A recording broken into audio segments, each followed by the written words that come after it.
नमस्कार दोस्तों, स्वागत है आपका जनसत्ता एडिटोरियल में।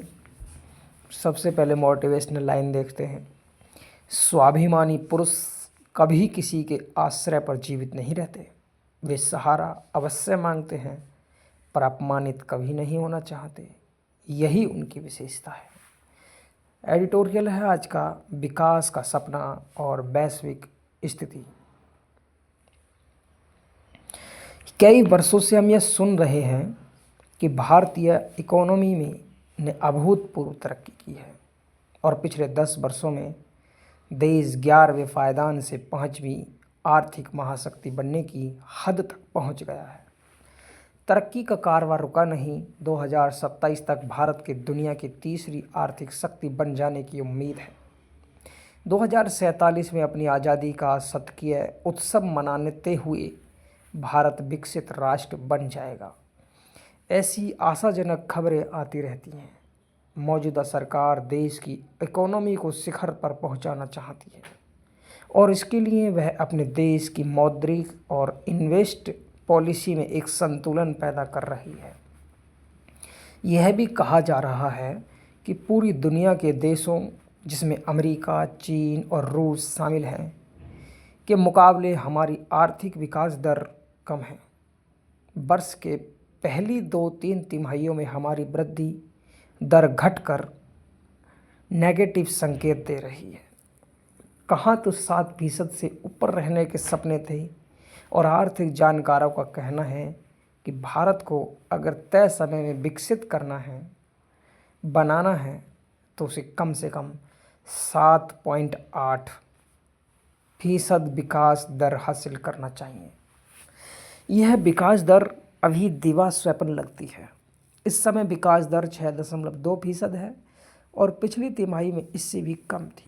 इसलिए भारत को यह संदेश दिया जा रहा है कि अपनी विकास दर बढ़ाए, कृषि और उद्योग का समावेशी विकास करे और दुनिया भर में अपने व्यापार और आर्थिक समझौते बढ़ाए।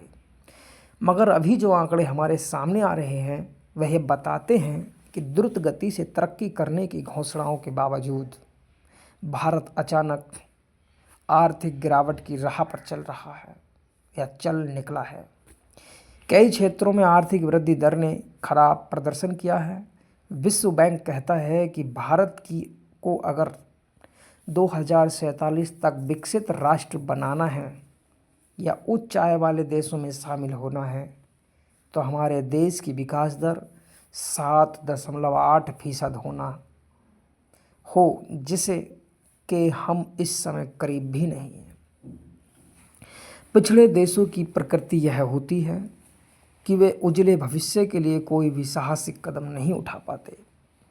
इस साल पिछले 6 महीनों में देश के शेयर सूचकांकों में भारी गिरावट आई है। इसके बावजूद स्वैपनजीवी लोग ना तो अपना पैसा वहाँ से लेने के लिए भगदड़ मचा रहे हैं और ना ही कोई वैकल्पिक मार्ग तलाश रहे हैं। सबसे अधिक बंदरबाट तो अमीरों और गरीबों में अंतराल बढ़ जाने से हुई है।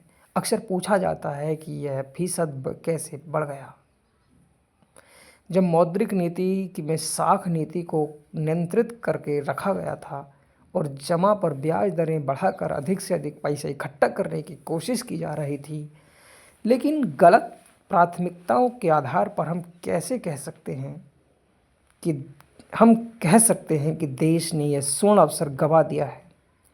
किसी भी देश के दीर्घकालीन विकास के लिए बुनियादी उद्योग की वृद्धि मुख्य होती है। इसके साथ साथ खेतीबाड़ी की क्षमता भी बढ़नी चाहिए, क्योंकि कोविड महामारी के समय अगर कोई क्षेत्र मजबूत था तो वह देश का कृषि थी, जिसका कुल उत्पादन पिछले वर्षों में भी अधिक हो गया है। सवाल अब यह होना चाहिए कि खिसकती हुई विकास दर को कैसे स्थायी बनाया जाए। इसके लिए देश में इन्वेस्ट की व्यवस्था को सहज सुलभ बनाया जाए, रास्ते के अवरोधों को हटाया जाए। देश की औसत आदमी रोजी रोजगार की चिंता छोड़कर निजी व्यवसायों में दखल देगा, ऐसी उम्मीद नहीं करनी चाहिए। लेकिन यह उम्मीद बार बार होती है। ऐसे में व्यापार युद्ध की आशंका से शेयर बाजार का पैसा डूब रहा है। पिछले 5 महीनों में शेयर बाजार कांप रहा है। अब डोनाल्ड ट्रंप धमकी दे रहा है। उनका कहना है कि डॉलर ही एक्सचेंज का माध्यम होगा, विनिमय का माध्यम होगा।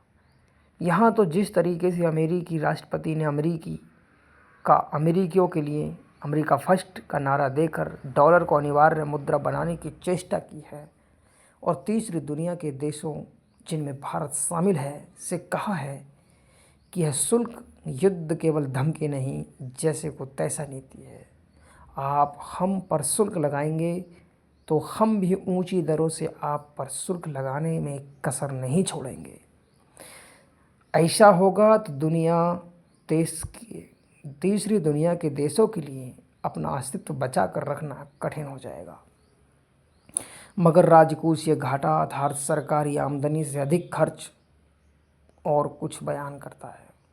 डॉलर का मूल्य लगातार बढ़ रहा है, रुपया विनिमय में कम हो रहा है। इस प्रकार डॉलर को सर्वशक्तिमान कर देने का सपना अमेरिका देख रहा है।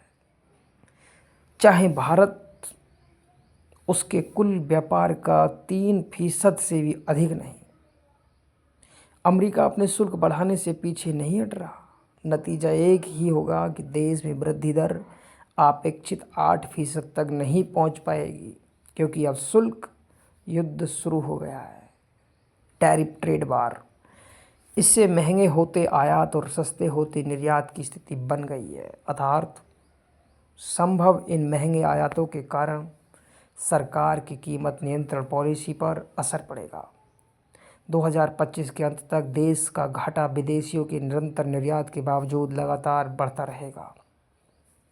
वास्तविक रूप से राजकोषीय घाटा पिछले वर्ष अप्रैल से लेकर जनवरी की तिमाही में $11,59,542 रहा। किसी भी देश का व्यापार घाटा उसकी आर्थिक दुर्दशा के बारे में बताता है। ऐसी हालत में सच्चाई क्या है? सच यह है कि हमें अभी तक टूरिज्म एंड सर्विस क्षेत्र पर ही ज़्यादा निर्भर कर रहे हैं। एग्रीकल्चर का डेवलपमेंट उस लेवल पर नहीं हो रहा है जिस लेवल पर भारत जैसे कृषि प्रधान देश में होना चाहिए।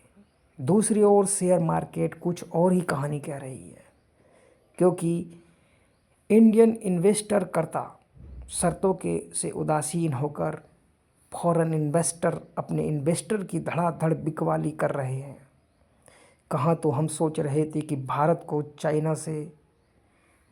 चाइना में आर्थिक स्थिति बिगाड़ने के कारण निवेश की कमी का सामना करना पड़ेगा, और कहाँ अब यह हालत है कि चीन प्लस का यह शास्त्र गलत हो गया है और अब बेहिसाब पैसा चीन की ओर ही जा रहा है।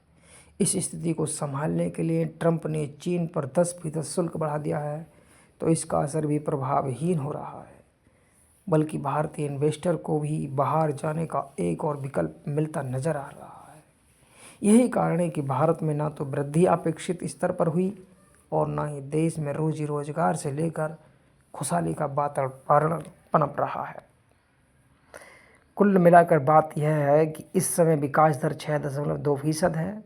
पिछली तिमाही में इससे भी कम थी और इसलिए भारत को संदेश दिया जा रहा है कि अपनी विकास दर बढ़ाए, कृषि यानी एग्रीकल्चर और इंडस्ट्री पर इंक्लूसिव डेवलपमेंट करे, यानी सभी प्रकार का विकास करे, दुनिया भर में अपने व्यापार और आर्थिक समझौते बढ़ाए। मगर अभी भी जो आंकड़े हमारे सामने आ रहे हैं बताते हैं कि जल्दी से जल्दी गति के यानी बहुत जल्दी गति से तरक्की करने की घोषणा के बावजूद भारत में अचानक गिरावट आ रही है और ये गिरावट की राह पर चल रहा है। विश्व बैंक कहता है कि भारत को अगर 2047 में विकसित बनना है तो भारत को अपनी विकास दर 7.8% करनी होगी, जिसके हम बिल्कुल भी करीब नहीं हैं। धन्यवाद।